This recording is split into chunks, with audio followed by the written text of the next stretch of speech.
Crime तो हर जगह है, लेकिन उसका हेडक्वार्टर हमेशा मुंबई ही रहा, क्योंकि मुंबई देश की आर्थिक राजधानी है। बड़े बड़े उद्योगपति से लेकर फिल्मी सितारे भी वही रहते हैं, इसलिए तमाम बड़े डॉन भी वही हुए, जिसमें दाऊद का नाम और उसका कार्टेल सबसे बड़ा है। लेकिन जिस तरह से पिछले 6 महीनों में दिल्ली की सड़कें खून से लाल हुई है, उसे देखकर लग रहा है कि अब दिल्ली ही बड़े बड़े डॉन का अड्डा बन गया है। इस माहौल को बदलने में जो सबसे बड़ा हाथ है वो लॉरेंस बिश्नोई का है, जिसने दिन रात दाऊद को चुनौती देकर पूरे अंडरवर्ल्ड का माहौल ही बदल दिया है। लेकिन दिल्ली लॉरेंस की तो नहीं है, वो तो पंजाब का गैंगस्टर है। दिल्ली में तो एक से बढ़कर एक बदमाश हुए, नीरज भवाना से लेकर अभी हाल फिलहाल में हिमांशु भाऊ को ही ले लीजिए। कई तो ऐसे हैं जिन्होंने दिल्ली में खूब आतंक फैलाया। हाँ, वैसे अभी तक ये जरूर माना जाता है कि लॉरेंस के सामने बाकी सभी ये लोग कमजोर दिख रहे हैं, लेकिन दिल्ली में राज किसी और का है, बहुत सारे गैंगस्टर का है। बाकी पुर्तगाल से आए करोड़ों रुपए के रंगदारी वाले कहानी में अंत में मैंने आपको बताया था कि कैसे दिल्ली को जो ये तमाम गैंगस्टर्स हैं, उन्होंने हाजी मस्तान और करीम लाला की तरह आपस में बांट लिया है। लेकिन इन सभी के बीच लॉरेंस बिश्नोई जेल में बैठे बैठे ही उनके ऊपर रूल कर रहा है। उसकी फितरत बिल्कुल दाऊद इब्राहिम की तरह है। उसे नॉर्थ वेस्ट साउथ नहीं बल्कि पूरे दिल्ली पर कंट्रोल चाहिए, पूरे दिल्ली पर कब्जा चाहिए। लॉरेंस साउथ दिल्ली के जीके में भी हत्या करवा देता है और दिल्ली से सटे गाजियाबाद में भी कांड करवा देता है, क्योंकि दिल्ली के कई गैंगस्टर तो उसके साथ जुड़कर काम करते हैं ताकि लॉरेंस के नाम के साथ वो अपनी धाक और भी बड़ी कर सके। अब लॉरेंस का गैंग तो देखिए पैन इंडिया और 4-5 देशों तक फैल चुका है। सवाल यह है कि दिल्ली में किसका दबदबा है जो लॉरेंस बिश्नोई को भी चुनौती दे सकता है। जराइम की दुनिया में जमुना पार का राजा कौन है और किसके आतंक से साउथ दिल्ली दहल रहा है। कुल मिलाकर कहें तो दिल्ली के किस एरिया में किस गैंगस्टर का कंट्रोल है, किससे किसकी कैसी दुश्मनी है और क्या है उनके काले धंधे, और इस धंधे में किससे किसकी अदावत है। आइए आज आपको दिल्ली अंडरवर्ल्ड के बारे में एकदम डिटेल में बताते हैं, शुरू से अब तक की कहानी। टिल्लू ताजपुरिया, जितेंद्र गोगी, नीरज भवाना, मंजीत महल, ये नाम तो आपने कभी ना कभी तो सुना ही होगा। यहाँ जो मैं आपको कहानियां सुनाता हूँ उसमें भी ये तमाम लोग जो हैं, ये सभी दिल्ली के वो गैंगस्टर हैं जिसकी खूब चर्चा होती रहती है। ये सभी ऑर्गेनाइज्ड क्राइम की दुनिया में जमीन, शराब, जबरन वसूली और सट्टेबाजी जैसे काले धंधे में जो है वो घुसे पड़े हैं। इन दिनों दिल्ली में हत्याएं भी आम हो गए हैं, फिर चाहे वो जून के महीने में वेस्ट दिल्ली में हुआ शूट आउट हो या फिर जुलाई के महीने में जीटीबी अस्पताल में हुई गोलीबारी।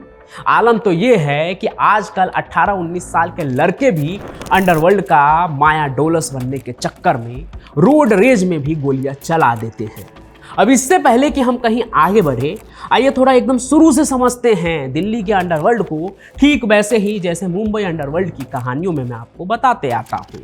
तो दिल्ली पुलिस के अधिकारियों के मुताबिक बाकी जगहों की तरह दिल्ली में भी क्राइम 1990 के दशक से ही खूब फला और फूला, और जो पहली सबसे बड़ी भिड़ंत थी वो साउथ वेस्ट दिल्ली के 2 बड़े किसान के बीच में थी, नाम किशन पहलवान और बलराज। पुलिस के मुताबिक साल 1995 के आसपास दोनों के बीच आपसी झगड़े ने पूरी तरह से हिंसा का रूप ले लिया, जिसमें लगभग 50-60 लोग मारे गए, जिनमें से ज़्यादातर लोग तो उन दोनों के ही आदमी थे, उनसे जुड़े हुए थे।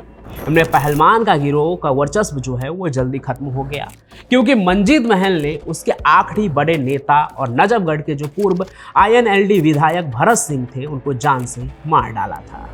फिर आगे मंजीत महल का इस क्षेत्र में दबदबा बढ़ने लगा, जिसे आगे चलकर कपिल सांगवान और उसके सहयोगी नफे सिंह ने चुनौती दी।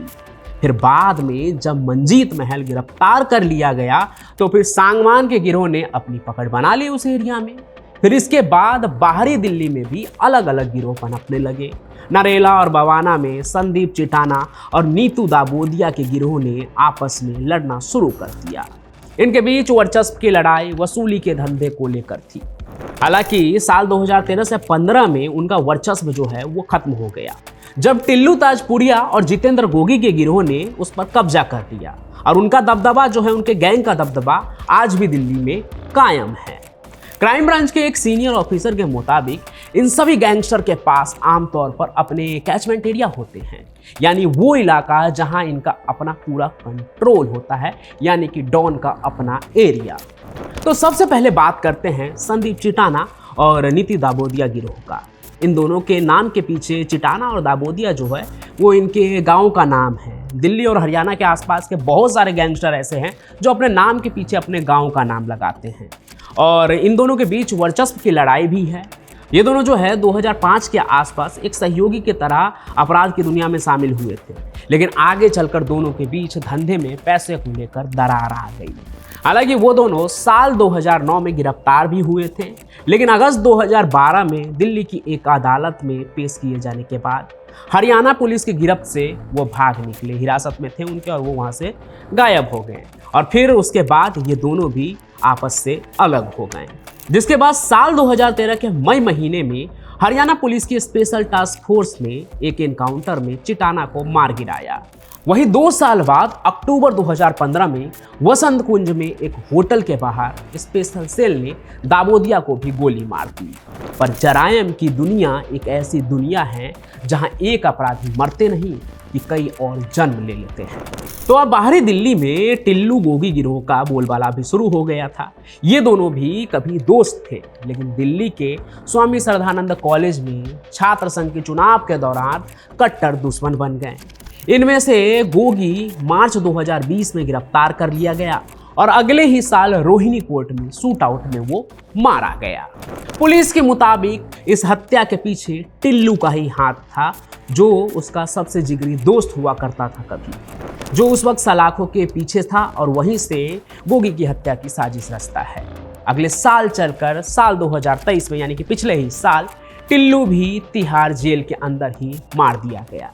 कहते हैं बदला लेने के लिए टिल्लू को तिहाड़ जेल में गोगी के आदमियों ने, जो वहाँ पर कैदी थे, उन्होंने चाकू घोंप कर उसको वहीं पे मार दिया था।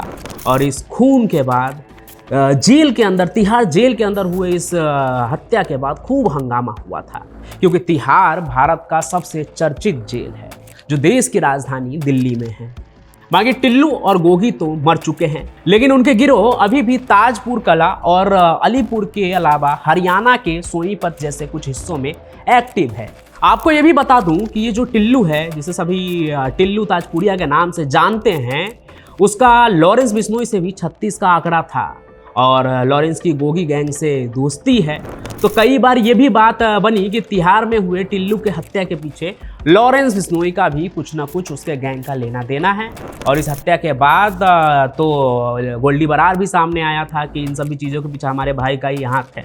बाकी ये जो कहानी है कि गोगी और टिल्लू के बीच के दोस्ती जो है वो दुश्मनी में कैसे बदली, और इससे लॉरेंस बिश्नोई और नीरज बाबाना किस तरह से जुड़ा है, ये कहानी भी मैं जल्द अगले एपिसोड में लेकर आऊँगा।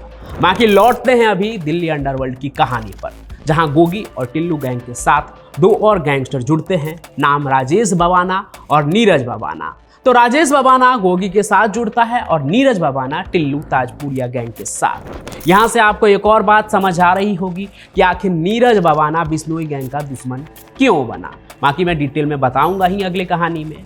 बाकी अगर नीरज और राजेश के बीच की बात करें तो राजेश भी पुलिस की गिरफ्त में है, उस पर मकोका लगा है, उसके ऊपर 45 से ज़्यादा मामले हैं, जिसमें से जबरन वसूली और हत्या के मामले सबसे ज़्यादा है। वहीं नीरज बबाना भी कुछ कम नहीं है, उसकी तो कहानी ही बिल्कुल अलग है, और वो कहानी मैंने आपको डिटेल में बताई थी 2 पार्ट में, अगर आपको याद हो तो, नहीं तो आप चैनल पर देख लीजिएगा। बाकी अभी इतना बता दूं कि ये नीरज बबाना जो है वो अपने 300-400 साथियों के साथ बाहरी जो दिल्ली है, वेस्ट, नॉर्थ और वेस्ट दिल्ली में जबरन वसूली का रैकेट चलाता था, और अभी भी जेल से चलाता है। अप्रैल 2015 में वो भी गिरफ्तार कर लिया गया था, ऑपरेशन बबाना चलाया गया था उसे पकड़ने के लिए, और अब वो जेल से ही लॉरेंस बिश्नोई का सबसे बड़ा दुश्मन बन अपने इलाके में जुर्म का साम्राज्य चलाता है। इन दोनों गैंगों के बीच में आपसी झड़प भी होती रहती है, उसकी भी खबरें आती रहती है। लेकिन इस नीरज बबाना की धाक इतनी है कि जब ये पेशी के लिए कोर्ट जाता है तो इसके पेशी के लिए पूरे कैंपस को खाली करवा दिया जाता है। ये भी मैंने आपको अपनी कहानी में बताया ही था। बाकी नीरज बबाना कभी दाबोदिया गैंग में भी था, नीतू दाबोदिया, जिसकी बात मैंने की थी, लेकिन बाद में दुश्मनी ऐसी ठनी उन लोगों के बीच में कि उसने पूरे दाबोदिया गैंग को ही निपटा दिया। उस पूरी कहानी का लिंक भी नीचे मैं डिस्क्रिप्शन बॉक्स में आपको दे दूंगा, आप देख लीजिएगा। बाकी जब अभी दाबोदिया गैंग की बात हो ही रही है तो मैं आपको बता दूं कि जब 2005 के आसपास चिटाना और दाबोदिया गैंग के बीच में गैंग वॉर चल रहा था, तब दरियापुर कला गांव में एक और जंग चल रही थी। ये लड़ाई व्यक्तिगत दुश्मनी को लेकर थी, जिसमें 2 खिलाड़ी थे। एक गैंगस्टर सत्यवान सहरावत उर्फ सोनू दरियापुर और दूसरा भूपेंद्र उर्फ मोनू दरियापुर, जो कभी उसका जिगरी यार थे। ये दोनों जो सोनू मोनू थे दरियापुर, दोनों एकदम जिगरी यार थे, साथ में ही क्राइम की दुनिया में काम कर रहे थे। स्पेशल सेल वाले बताते हैं कि इन दोनों का आतंक कभी बाहरी दिल्ली में था, उनमें भी खासकर नरेला में, जहां उन्होंने गिरोह बना लिए और जबरन वसूली और जमीन हड़पने का जो है ना ये काम करते थे। लेकिन इस साझेदारी में दरार तब आई जब मोनू का चक्कर सोनू के ही चचेरी बहन राजा रानी के साथ चलने लगा। और फिर ये बात तो दोस्त को जमी नहीं, फिर 2 दोस्तों के बीच गाजियाबाद के सतवीर गुज्जर और महेंद्र फौजी जैसी दुश्मनी शुरू हो गई। अब ये कहानी मैंने आपको इसलिए बताई है क्योंकि आने वाले समय में मैं आपको इनकी पूरी कहानी एकदम डिटेल में बताऊंगा कि सोनू मोनू दरियापुर जो है, इनके बीच में जो ये जुर्म की कहानी है, जो बदले की कहानी में बदलती है, वो किस तरह से शुरुआत हुई। कब तक आप सिर्फ दाऊद इब्राहिम की कहानी सुनेंगे? ये जो लोकल लेवल के गैंगस्टर हैं, इनकी भी कहानी काफ़ी हैरान कर देने वाली होती है और धीरे धीरे एक करके मैं आपको वो सभी कहानी जो है ना सुनाऊंगा। बाकी इन सभी चीज़ों पर आप क्या सोचते हैं वो भी आप बताइएगा, ताकि हमें पता चले कि आप कैसी कैसी कहानियों को सुनना चाहते हैं, देखना चाहते हैं, आप अपने इलाके के किस गैंगस्टर के बारे में जानना चाहते हैं। वो सब कमेंट करते रहिए, बातचीत करते रहिए, ताकि मैं भी उसी तरह से आपके लिए कहानी लेकर आता रहूँ। बाकी जाते जाते आपको उस गैंगस्टर के बारे में भी बता देते हैं जो लॉरेंस के साथ मिलकर उसके पूरे दिल्ली का धंधा जो है वो संभालता है। इस गैंगस्टर की पकड़ जो है पूर्वी दिल्ली के जाफराबाद, भजनपुरा और गाजियाबाद से लगे वेलकम में है, जहां हत्या के प्रयास और डकैती सहित 16 आपराधिक मामले उसमें दर्ज है। ये वही हासिम बाबा है जिससे जुड़ी एक केस के बारे में तो आपने सुना ही होगा। ये कुछ शूटर्स जो है अस्पताल में मारने किसी को पहुंचे थे, लेकिन उसके जगह मारा कोई और गया था। ये कहानी भी मैंने आपको सुनाई थी। अभी हाल में लॉरेंस बिश्नोई ने साउथ दिल्ली में जीके में एक जिम ओनर नादिर शाह की भी हत्या की। उस हत्या में भी हासिम बाबा का नाम सामने आ रहा है। मतलब लॉरेंस बिश्नोई गैंग के सरपरस्ती में अब हासिम बाबा जमुना पार करके साउथ दिल्ली में भी घुस रहा है। यानी दिल्ली के अलग अलग इलाके में बसे इन गैंगस्टर के बीच लॉरेंस बिश्नोई वो नाम बनता जा रहा है जो अब सिर्फ पंजाब, हरियाणा या दिल्ली नहीं बल्कि पूरे भारत का डॉन बनकर उभर रहा है। बाकी दिल्ली अंडरवर्ल्ड की पूरी कहानी सुनने के बाद आप क्या सोचते हैं वो जरूर बताइएगा, और किस किस गैंगस्टर की कहानी आप डिटेल में सुनना चाहते हैं वो भी। हो सकता है कि दिल्ली में और भी कई गैंगस्टर हो जिनके बारे में मैंने आज इस वीडियो में नहीं बताया है, क्योंकि ऐसे वीडियो काफ़ी लंबी हो जाती। आपको किसकी कहानी सुननी है वो जरूर कमेंट कीजिएगा, हम वो कहानी भी जरूर लेकर आएंगे, क्योंकि कहानियाँ हम आपके लिए ही लाते हैं। तो जो आपको सुनना है वो कहानी भी जरूर लेकर आएंगे। बस आप कमेंट करते रहिए, बातचीत करते रहिए, और इस कहानी को, आज की जो ये कहानी है, इसे भी लाइक कीजिए, ज़्यादा से ज़्यादा शेयर कीजिए, हमारे इस चैनल को सब्सक्राइब भी जरूर कर लीजिए। बाकी मैं पंचम प्रकाश आपसे मिलता ही रहूँगा किसी और सफ़र में, किसी और कहानी के साथ। तब तक के लिए आपका बहुत बहुत धन्यवाद।